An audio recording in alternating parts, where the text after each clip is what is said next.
আমাদের এই বইটা আছে, এটা অলরেডি পাবলিশ, ঘরে ঘরে আছে। যাদের সামর্থ্য আছে তারা একটা কাজ করবে, সেটা হচ্ছে বইয়ের দোকানে যাবেন। এই বইটার দাম 80 টাকা দিয়ে আমি কিনছি। বইটা কিনবে, কিনে এই যে 2টা পাতা আছে শরীফ শরীফা, ছিঁড়বে, ছিঁড়ার পরে আপনারা হচ্ছে ওই বইটা আমার দিয়ে দিবেন, দিয়ে বলবেন এটা কম, অর্ধেক দামে বেচবেন, যাতে মানুষের অ্যাওয়ারনেস হবে। এই বইয়ের আমাদের প্রতিবাদ এটা হতে পারে যে আমরা এই বইয়ের 2টা পাতা, এই শরীফ শরীফার পাতা ছিঁড়ে ওই বইটা আবার ওদের কাছে দেবো। আমার টাকা দিয়ে আমি ছিঁড়বো, আমার টাকা দিয়ে আমি বই কিনা বই ছিঁড়বো, 2টা পাতা ছিঁড়বো, ছিঁড়ে আমি যার দোকান তার কাছে দিব, বলবো তুমি তোমার টাকা আমি কিনছি, তোমার লাভ হয়েছে, বই আরো লাভ করো, তুমি আরো 40 টাকা লাভ করবা, হাফ দামে বেচো। খালি বাপ মানে বলবা যে এই পাতাগুলো আমরা ছিঁড়ে রাখছি এই বই থেকে, এবং এই হাফ দামে আপনি কিনতে পারবেন। এতে কি হবে? যারা অভিভাবক তারা কিন্তু এখন জানে না এই বিষয়গুলো, তখন তারা জানবে। এবং শুধু যে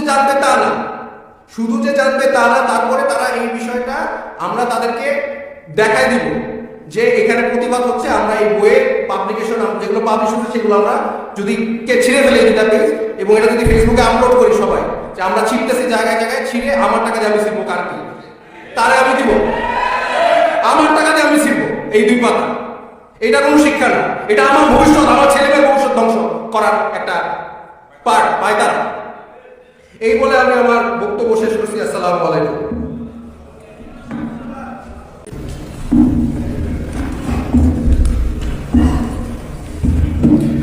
আসসালামু আলাইকুম সবাইকে।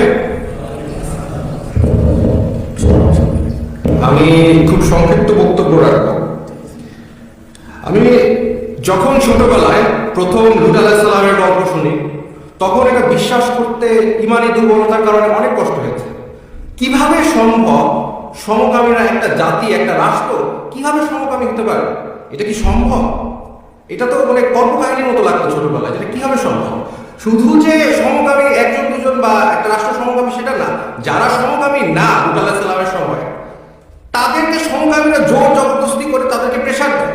এটা কিভাবে সম্ভব? কোরআনে লেখা আছে, বিশ্বাস করা খুবই কঠিন। কিন্তু তারপরে আমি আমার সিনিয়র লেকচারার যারা আছে তারা বিদেশে অনেক আগে গিয়েছে, আমি অনেক একটু জুনিয়র সবার থেকে বয়সে। আমি রিসেন্টলি গিয়েছি, মাস্টার্স পাস করে এসেছি। আপনি যদি বিদেশে যান, আমি ইংল্যান্ড UK থেকে পড়াশোনা করেছি, আপনি যদি বিদেশে যান, গভর্নমেন্ট লুট যে কিভাবে সম্ভব ওটা আপনি নিজেই দেখতে পারবেন।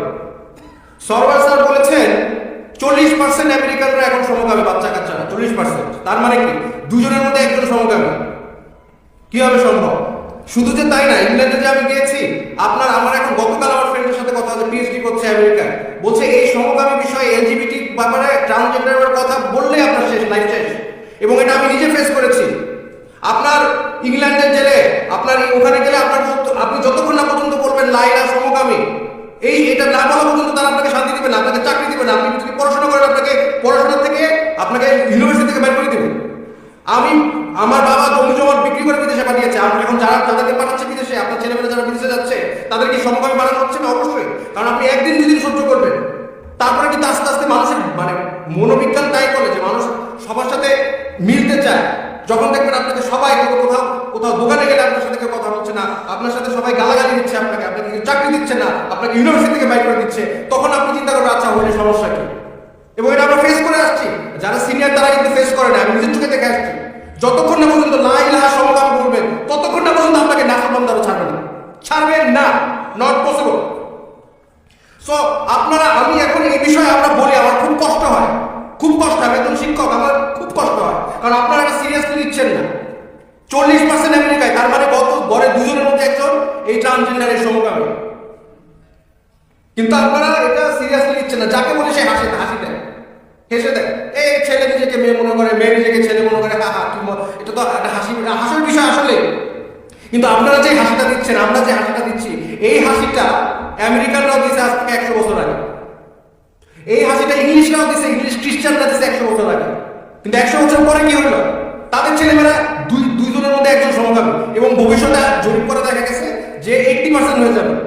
তার মানে কিয়ামতের লুট আপনারা ডেকে নিয়ে আসছেন, অলরেডি আনছেন, এবং বাংলাদেশে এটা আসতেছে। আপনারা এখন দেখতেছেন না, কিন্তু আমি দেখতেছি, আমার কষ্ট হয়। আমার স্টুডেন্ট কিছু মানুষ আছে, হ্যাঁ, সরোয়ার স্যারের পিছনে যারা লাগছে তাদের অবজেক্টিভ হচ্ছে এগুলি বলবে, করবে, মেয়েদের মতো করবে, তারপরে বলবে আমাকে হুমকি দিচ্ছে, আমাকে আমেরিকা নিয়ে যাও, আমার টাকা দাও, এরকম কিছু আছে। হ্যাঁ, কিন্তু এই যে আমার ছাত্রছাত্রীরা, আমার দুটো ছাত্রী এসে আমাকে বলছে যে আমি স্যার, আমি খুব ভালো ছাত্রী, যেমন মেধাবী ছাত্রী তেমন ভদ্র, হ্যাঁ, কথাবার্তা শালীন, তেমন সে আমার সাথে কথা বলতেছে, সম্মান দিয়ে কথা বলতেছে, কিন্তু এসে বলে স্যার আমি তো আসলে মেয়ের মতো দেখতে, কিন্তু আমি ছেলে। এটা বাস্তবতা।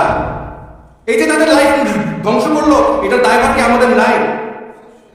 কিন্তু আমরা তো হেসে উড়াই দিচ্ছি বিষয়টা।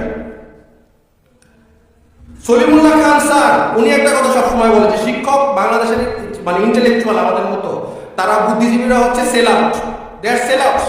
কারণ আমরা তো কিছু বলতে পারতেছি না, চাকরির ভয়, চাকরি চলে যাবে। কারণ আপনারা আমাদের সাপোর্ট দেন না অনেক ক্ষেত্রে। আমার চাকরি চলে গেলে কি আপনারা কেউ আন্দোলন করবেন? কিন্তু আমরা কিছু বলতে গেলে কিন্তু আমার চাকরি চলে যায়, কিন্তু আমার ছাত্রছাত্রীদের লাইফ ধ্বংস করে দিচ্ছে। আপনাদের কাছে এটা অবাস্তব, এটা আমি বুঝতে পারি, এটা হাস্যকর, বুঝতে পারি আপনাদের কথা, এটা অবাস্তব, কিন্তু এটা বাস্তবতাটা কিন্তু আমরা দেখতে পাচ্ছি। আমার ছাত্রছাত্রীরা ওপেনলি বলতেছে, I am them, I am Shiha, I M